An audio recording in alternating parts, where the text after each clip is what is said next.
What's going on, Team Tactile? Thanks for tuning in to another video. Today we're going to take a look at, can we make a Redragon keyboard a little bit better? And what's it sound like out of the box? So today we have this keyboard right here, which is the Redragon K629 RGB Phantom RGB LED backlight mechanical gaming keyboard. 84 keys, red switch, dash black. What does it come with?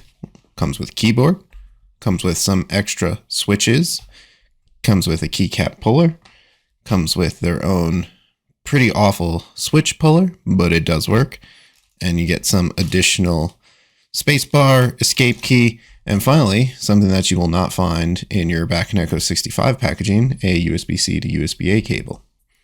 So out of the box, this keyboard can be a little rough, but let's take a look at, can we make it better for a good price? Because right now, this keyboard costs me $30, which is a pretty smoking deal. So let's see if we can make it even better.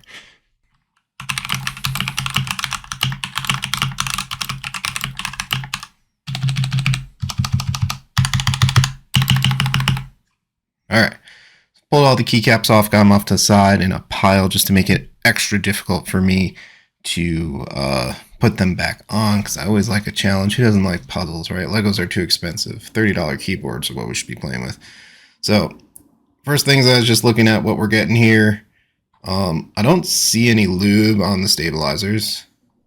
Can't say I'm surprised, but usually even in pre-builds, it's over-lubed.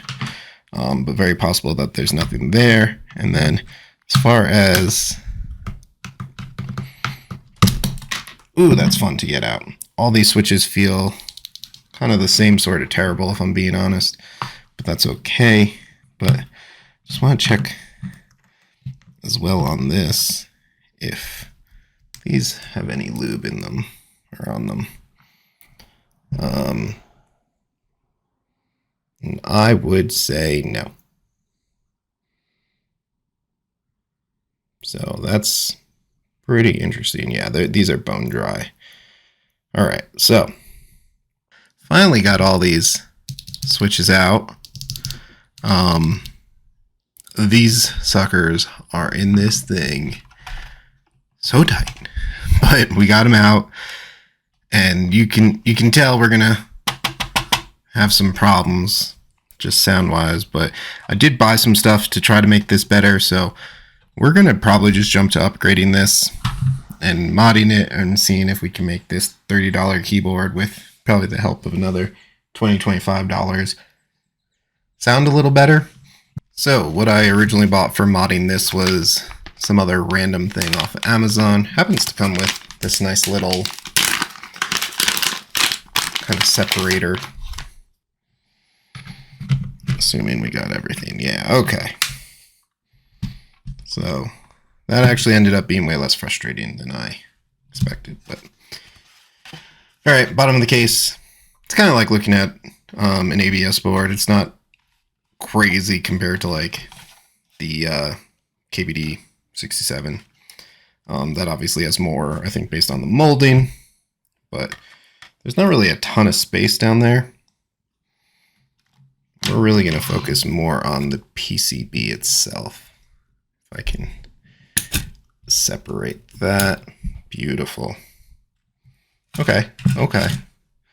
So this is actually a metal plate on top, not plastic. Plastic bottom, of course.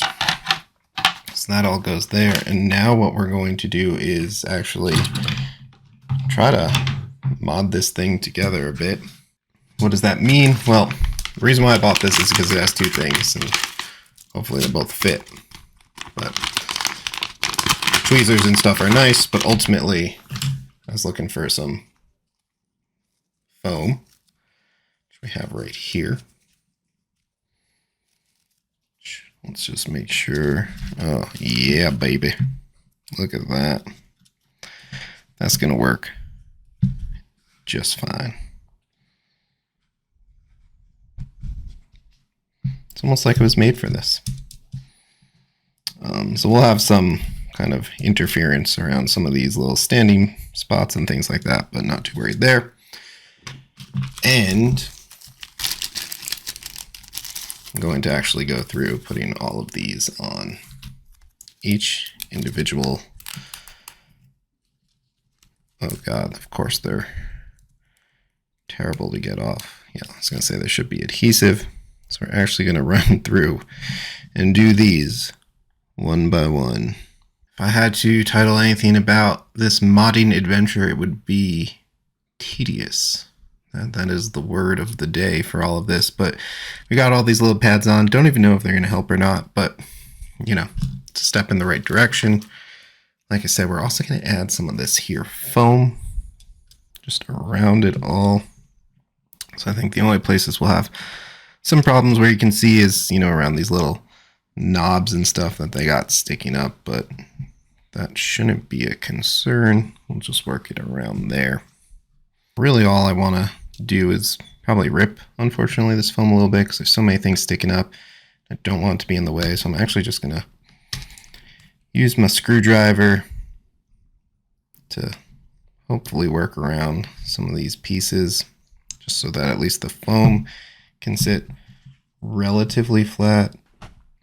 All right, so on further inspection of the stabs, one, interesting that they are plate mounted, top mounted, whatever we want to do with that. But there does appear to be, if it will focus, some lubricant on them, if you guys can see that. Perhaps an oil as opposed to some more traditional ones we're used to, but I am actually just going to leave it for now and hope that I do not regret that. That's the move. We're gonna really hope that we don't regret it. So the only other thing now is making sure that our screws can get through. So all right, so we got these in, and the next step is let's see what we sound like with the switches. As is, again, I don't believe these are even factory oiled or anything, but I do want to see if we've made any progress. So we're going to go ahead and put all of these in, and then we'll be back. So we have taken apart this keyboard, added some foam to it, done, frankly, pretty minimal things to hopefully make it sound a little better. So let's do that. Let's see how this keyboard sounds.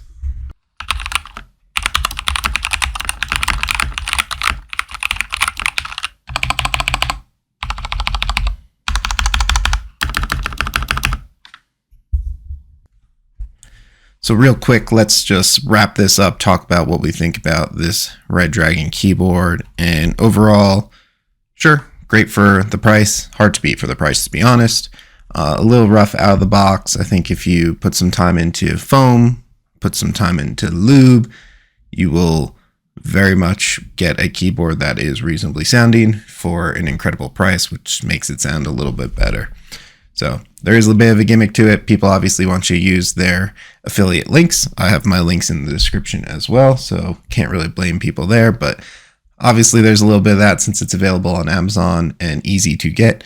But other than that, if you're looking to see if you would enjoy this or if you just want to go absolutely ape on a keyboard and just rip everything out and see what happens, you know, nothing wrong with learning on this. Even practice boards that I've seen can be a little more expensive. So overall, not going to make a terrible decision with this if you're looking to stay on an actual budget, not what the keyboard world pretends should be a budget. And you know, you won't be too dissatisfied with it. It would be a great entry into the hobby. So that's going to do it for this one. Thanks again, everyone, for hanging out. Thank you so much for helping me reach 100 subscribers. Our next stop is 1,000. So we got some work to do, but thanks everyone. Appreciate your support, and I will catch you all in the next one.